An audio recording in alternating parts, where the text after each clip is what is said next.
As far as I can remember, my parents' marriage was not a happy one and was full of discord. The problems between them gradually accumulated and eventually led to the breakup of their marriage.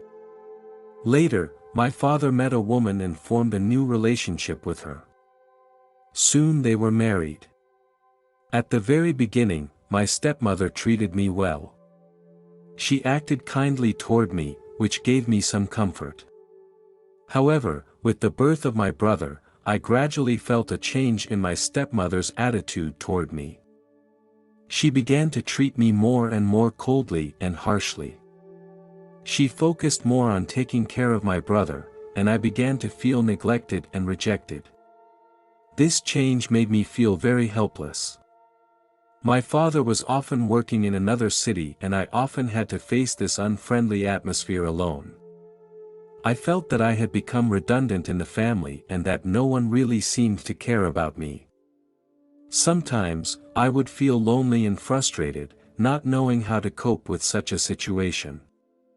I longed for the love and support of my family. This was a psychological torture for me. When I was 9 years old, an incredible event happened that changed my life.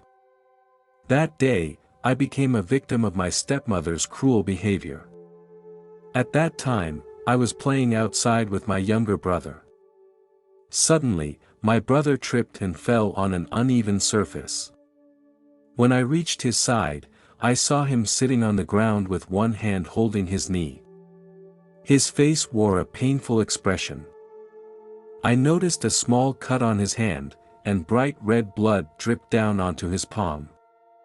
Although the wound was not serious, the sight of the blood made me feel worried.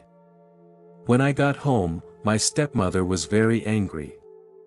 She struck me wildly with a wooden stick. I dodged helplessly, but eventually I was knocked to the ground. My breathing stopped and I felt my consciousness fading. I was rushed to the nearest hospital where doctors immediately took emergency measures to try to get my heart beating again. In that room, time seemed to take an infinite amount of time.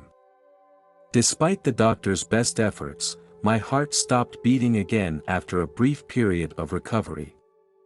At that point, the doctors had to face reality and pronounced me dead. I stood by during the whole process and watched it all happen. At the moment my heart stopped beating, I felt a strange sense of peace and relief. All the pain and fear seemed to leave me. And I just felt a relief like I had never felt before. My life before felt like I was in hell. I had been forced to endure many cruelties and injustices. I was once forced to eat food off the ground. This inhumane treatment made me feel humiliated and helpless. I did not understand why my stepmother treated me so badly. Another time, my stepmother burned my right hand with a cigarette, leaving me with a permanent scar. At that moment, I felt endless pain and fear. There were many other similar incidents, each of which caused me physical and mental harm. I do not want to recall these experiences because they left me feeling fearful and desperate. When I left my body, I felt relief. The pain and suffering left me.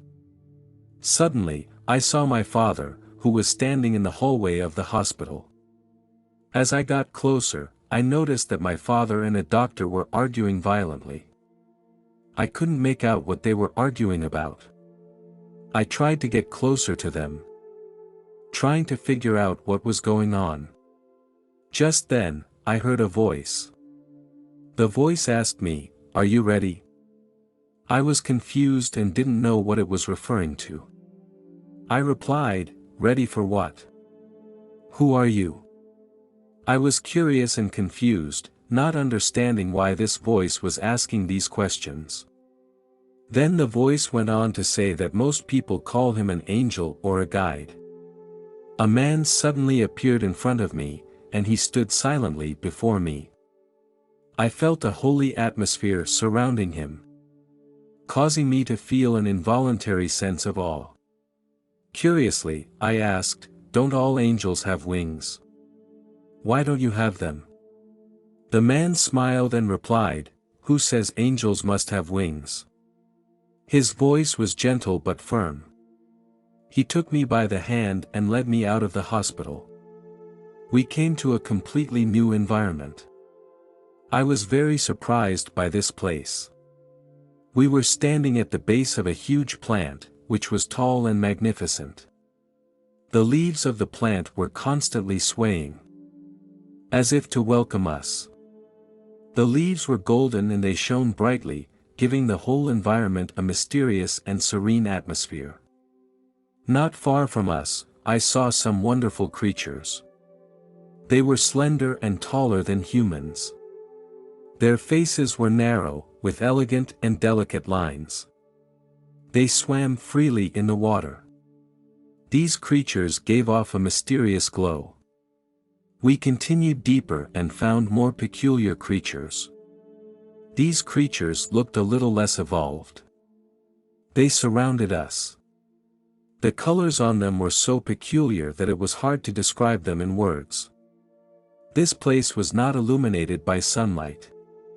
However, these creatures seemed to have found their way to survive in the darkness. They make a peculiar sound.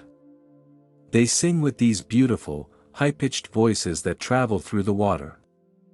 I could hear the songs coming from other similar creatures in the distance, and these voices intertwined. Led by these creatures, we arrived at their home. The caves formed a complex underwater network. In the corners of the caves reside many tiny life forms. They grow in hard shells. They are slender and transparent, and they blend in with the caves to create a fantastical scene. In addition to tiny life forms, some caves are inhabited by huge and ancient creatures. They grow huge shells. These creatures move through the caves at a slow pace and they feed on the plants in the water. The angel reminded me that it was time to leave. Led by the angel, I came into the presence of God. I stood there and felt an intense love. This love was so pure that it surpassed any feeling I had ever experienced. God embraced me, and his arms were filled with endless love.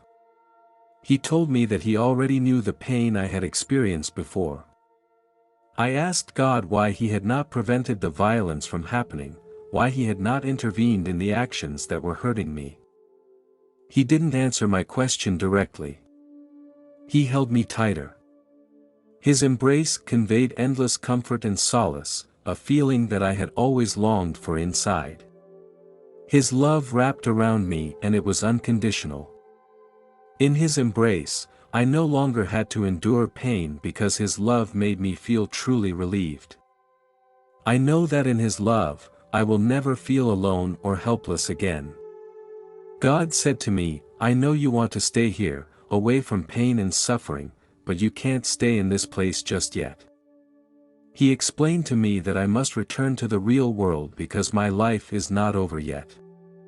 There are still many experiences and missions waiting for me. I felt frustrated and helpless. I told God that I was afraid to go back, afraid of being hurt and tortured again. God assured me that he would always be with me. I began to cry sadly because leaving God's arms made me feel lost and afraid.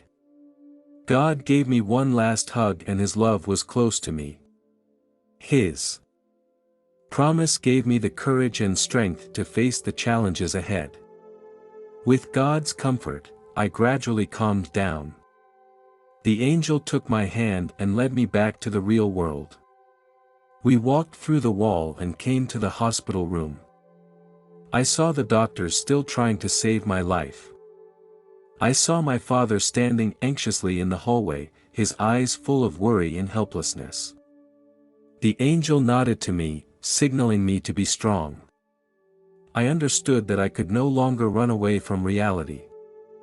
I had to get back into my body and face the challenges of life. The angel held my hand, and his presence made me feel very much at ease. I closed my eyes and slowly re-entered my body. When I opened my eyes, a group of doctors surrounded me. They were surprised to see my eyes open and shouted, "He's awake." I felt the pulse of life beating again. I knew that God had given me a second life. During my recovery, a female police officer came to my room. The female officer told me that the doctor had reported what had happened to me to the police. I was both thankful and scared to hear this news. I didn't know what was going to happen next. The female officer sat on the edge of the bed and listened patiently to what had happened to me. I described to her the abuse my stepmother had inflicted on me. Then my stepmother was put in jail. Some time later, I received a letter from my stepmother. In the letter, she sincerely apologized to me, expressing her remorse and guilt. She admitted her mistake and expressed her hope that I could forgive her. However, I can't forgive her now. The psychological damage she has inflicted on me over the years is too deep and will take time to heal. Forgiving her is a long and complicated process.